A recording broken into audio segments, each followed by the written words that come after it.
La historia del pensamiento económico es una rama de la economía la cual estudia cómo han evolucionado las distintas ideas y teorías desarrolladas por los economistas a lo largo de la historia, las cuales serían planteadas con el objetivo de darle una respuesta a las problemáticas de sus épocas, pues, a palabras de Galbraith,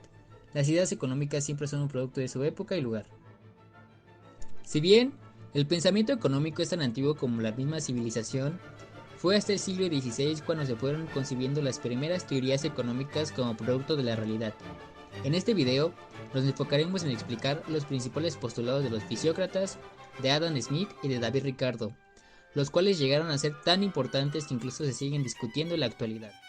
A mediados del siglo XVIII en Francia, la estructura económica aún era predominantemente agrícola y el sector industrial apenas estaba conformado por pequeñas empresas. La propiedad de la tierra era de tipo señorial y prevalecía la idea de que solo la agricultura haría rica a la sociedad. Aunado a esto, y en pleno apogeo de la Ilustración, nacería la fisiocracia, una corriente impulsada por algunos economistas de la época como Turgot, ministro de Hacienda y reformador, Dupont, compilador de la obra Fisiócrata, y el más importante, Quesnay, un médico experto en sangrías y sistema circulatorio, el cual su formación lo llevó a interpretar a la economía como un solo organismo. Para los fisiócratas existía un orden natural en la sociedad similar al que rige la naturaleza física.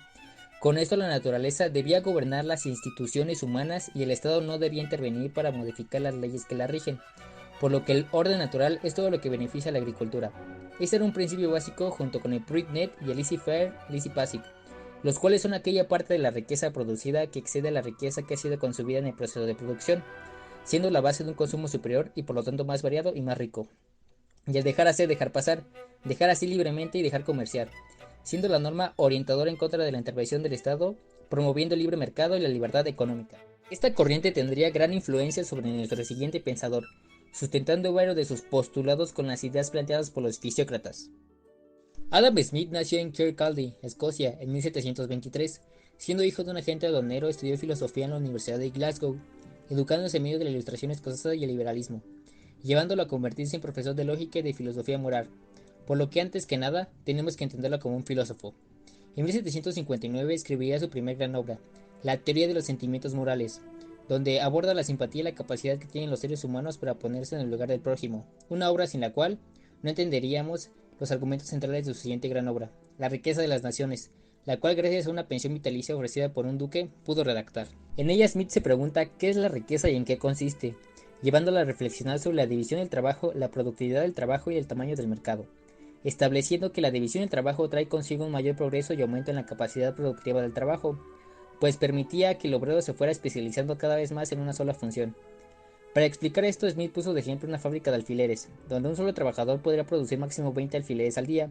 pues sería de uno por uno. En cambio, si todo el proceso productivo es dividido en distintas ramas y en cada rama se coloca un trabajador, se podrían producir hasta 48.000 alfileres al día. Con eso demuestra que un aumento en la productividad es causado por una adecuada división y organización del trabajo, aunque se puede ver limitada por el tamaño del mercado, ya que entre más grande sea el mercado, mayor será la especialización y por lo tanto la productividad. Smith también creía en las bondades del mercado y en su autorregulación sin la intervención estatal, y aunque no presenció el auge del sistema capitalista, sí lo profetizó, llevándolo a ser considerado el padre de la economía moderna y del liberalismo económico. El siguiente gran pensador predecesor de Adam Smith sería David Ricardo. David Ricardo nació en Londres, Reino Unido, en 1772. Su familia era de origen portugués y además de ser economista también fue agente de bolsa y miembro del Parlamento, por lo que logró amasar una fortuna considerable.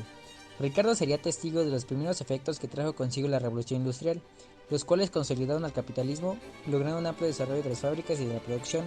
pero cimentados bajo un sistema explotador. Es así como en 1817 publicaría su obra principal, Principios de Economía y Tributación, construyendo una teoría integral, abstracta y formal con planteamientos específicos e interconectados, los cuales serían la teoría de la renta, la cual establecía que la tierra de la menor calidad determinaba el monto de la renta, y esto aumentaba cada vez que se ponían en funcionamiento tierras menos fértiles. La ley de hierro de los salarios, donde los salarios tienden siempre a su precio natural, el cual asegura las condiciones necesarias para que los trabajadores subsistan. El precio natural y precio de mercado son las desviaciones accidentales del precio de las mercancías con respecto a su precio original. El comercio internacional. Aquí Ricardo propone que cada país debe especializarse en producir los bienes o servicios que le sean más ventajosos, para que así, al momento del comercio, las naciones puedan llegar a un beneficio mutuo. El eje de esta idea es el patrón oro, planteando que con la entrada y salida de oro entre los distintos países se estabilizarían sus precios, logrando una relación entre la oferta monetaria y los precios. Ricardo nos brindó una visión no muy alejada de la de Smith, apartándose de la intervención estatal y abogando por el libre comercio, logrando ser uno de los economistas más influyentes de la primera mitad del siglo XIX. A lo largo de la historia, las distintas ideas que han surgido por los distintos pensadores trataron de darle respuesta a la realidad que en esos momentos se desarrollaba. En este caso, los fisiócratas Adam Smith y David Ricardo nos dejaron una visión del pensamiento económica única y de gran alcance,